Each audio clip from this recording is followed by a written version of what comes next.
همه از مسلمان عبرت بگیرند. مسلمان شهری آباد داشته باشد که غیردین بیند حیران شود.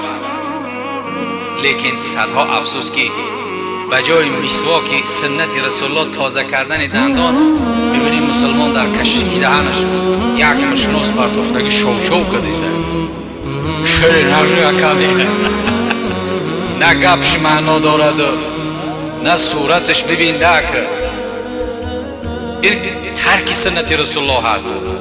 یا بعضی مسلمان ها سیگارت میکشه در برش میشینه همون سیگارت که دود میته و گوشاشو با پتکوی بنیش میبرورش همیتا دود غلبا توتای پیچکه واری در برش میشینی بوی دودی همون میزند علاکای ناراحت میشه. همون میگن مسلمانو اوشان میگن مسلمانو اکر با قویش که با بالاتر اکر بانگ گیره یک بوره نامشونه نمیگیریم اکر توکلشون به خدا کرده. حضرت علامه لاهور میگفت نوجوانی را چوبینم بی ادب روزی من تاریک میگردد چو شب.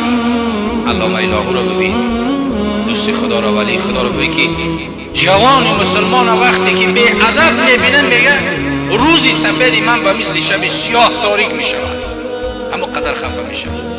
نوجوانی را چوبینم بی ادب روزی من تاریک میگردد چو شب. سالها اندر جهان گردیدم، انگلیا رفته بود، بریتانیا رفته بود، درس دادگی بود، نیم دنیا را گشتگی بود علامه لاهور. سالها اندر جهان گردیدم، نم به چشم منعمان کم دیدم.